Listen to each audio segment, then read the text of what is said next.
collègue. 2 minutes.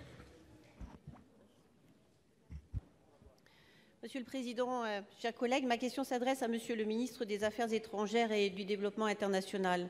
Dans la déclaration de politique générale du Premier ministre que vous avez lue devant notre Assemblée, vous dénonciez mardi les atrocités commises à Alep. Le Premier ministre appelait lui-même hier à l'arrêt des crimes qui y sont perpétrés. Nous ne pouvons pas être des acteurs passifs, ni rester indifférents devant des massacres. 82 civils ont été exécutés ces derniers jours, femmes et enfants compris, qui s'ajoutent aux 310 000 victimes, dont 90 000 civils. L'humanisme n'est pas une faiblesse. Jusqu'où l'horreur doit-elle aller pour que la communauté internationale réagisse enfin? Nous sommes témoins de la défaite de la morale, du droit et de la justice si nous acceptons que la plus sanguinaire des brutalités écrase impunément la seule volonté d'être libre. Ceux qui sont descendus pacifiquement dans la rue au printemps 2011, portés par leur espoir de se débarrasser d'une dictature familiale, ont eu comme seule réponse d'abord des balles, puis des bombes, des armes chimiques et des fanatiques islamiques libérés par le régime de Damas qui fondèrent Daesh, tout autant opposé à la démocratie que Bachar el-Assad lui-même. La réponse internationale jusqu'alors fut une série de renoncements. Et pourtant, ce qui se passe à Alep et en Syrie nous concerne tous. Je salue à ce titre l'initiative de début de semaine de nos collègues députés qui voulaient se rendre sur place. L'urgence humanitaire a été dénoncée à l'Assemblée générale des Nations unies et pourtant, les civils estimés à 100 000 ne peuvent toujours pas quitter la ville. L'ONU fait là la preuve de son impuissance.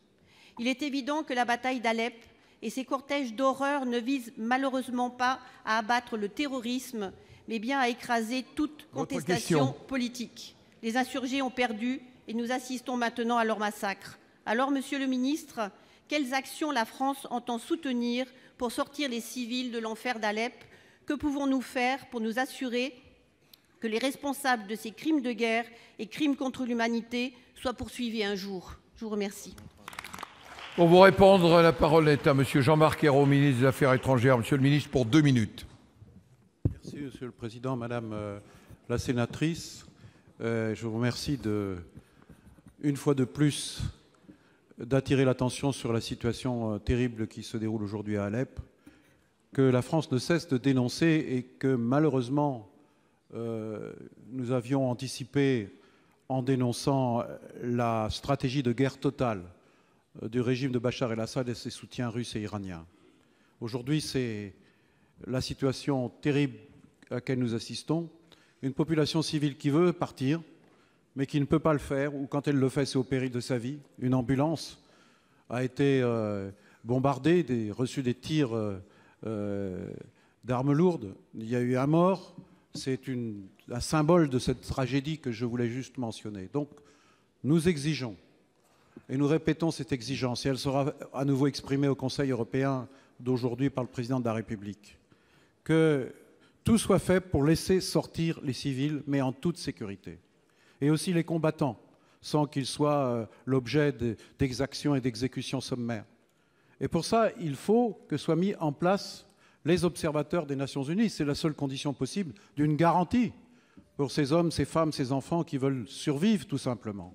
Donc pour l'heure, nous avons multiplié les initiatives au Conseil de sécurité, des initiatives que nous avons prises dans toutes les directions, y compris en direction de la Russie, pour obtenir la mise en place de ces observateurs internationaux impartiaux et permettre aussi aux organisations humanitaires d'accéder et venir en secours d'une population qui n'a plus rien.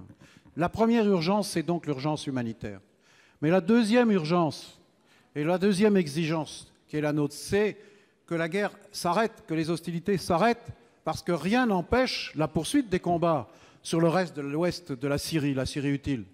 Et donc nous demandons la reprise des négociations à Genève. Dans quelques heures, je recevrai l'envoyé spécial des Nations Unies, Staffan de Mistura. Puis enfin, dernier point, nous ne pouvons pas accepter que les crimes restent impunis. Il faut que les Nations Unies enquêtent. Il y a déjà au Conseil des droits de l'homme de Genève une enquête qui est la commission Pinheiro. Nous voulons que la vérité soit faite, que les responsabilités soient dégagées et que les conditions d'un processus de paix reprennent. C'est l'urgence absolue. Je demande à chacun de respecter son temps, parce que c'est l'équité que j'ai la charge de faire respecter. La parole est à Madame Goulet. Pour 2 minutes. Allez-y.